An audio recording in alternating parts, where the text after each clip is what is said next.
దేశంలో అత్యంత సంపన్నులైనటువంటి కుటుంబాల్లో ముఖేష్ అంబానీ కుటుంబం ఒకటి. ఇప్పటికే ఈ కుటుంబానికి సంబంధించినటువంటి వ్యాపారాలు ఎన్నో విజయవంతంగా కొనసాగుతున్న సంగతి తెలిసిందే. అంతేకాకుండా ఇంకా అభివృద్ధిలోకి వస్తున్న ప్రాజెక్ట్స్ మరెన్నో ఉన్నాయి. ముఖ్యంగా ముఖేష్ అంబానీ వ్యాపారాలు గుజరాత్లోని జామ్నగర్లో ఉన్నాయి. వీటిలో crude oil refinery, green energy park ఇప్పటికే అభివృద్ధిలో ఉన్నాయి.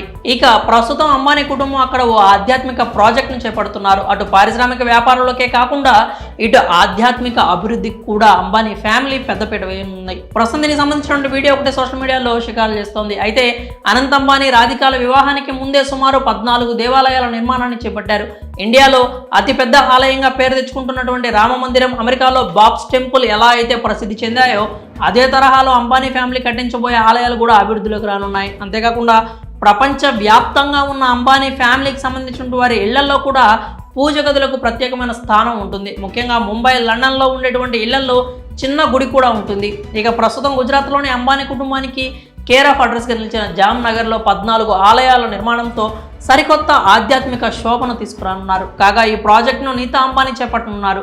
నిర్మాణంలో ఉన్న ప్రతి ఆలయం కూడా తరతరాల నాటి ఆధ్యాత్మిక కళాత్మక సంప్రదాయాన్ని ప్రతిబింబించేలా విభిన్నమైనటువంటి దేవతల శిల్పాలతో నిర్మిస్తున్నట్లు సమాచారం. ఇక ఇటీవల ఈ కట్టడాలను సందర్శించడానికి వచ్చిన నీతా అంబానీ అక్కడి కళాకారులతో, భక్తులతో స్నేహపూర్వకంగా మాట్లాడుతూ కళాకారులను ప్రశంసించారు. ప్రస్తుతం సోషల్ మీడియాలో వైరల్ అవుతున్న ఈ వీడియో దానికి సంబంధించిందే. ఈ వీడియోను Mukesh Ambani cultural centre Twitter అకౌంట్లో పోస్ట్ చేశారు. ఇక అనంత్ అంబానీ, రాధికా మర్చెంట్ త్వరలోనే వారి ప్రీ వెడ్డింగ్ వేడుకలను కూడా జరుపుకోనున్నారు. మరి ప్రస్తుతం అంబానీ ఫ్యామిలీ నిర్మిస్తున్న ఆలయాలకు సంబంధించినటువంటి వీడియోపై మీ అభిప్రాయాలను కామెంట్స్ రూపంలో తెలియజేయండి.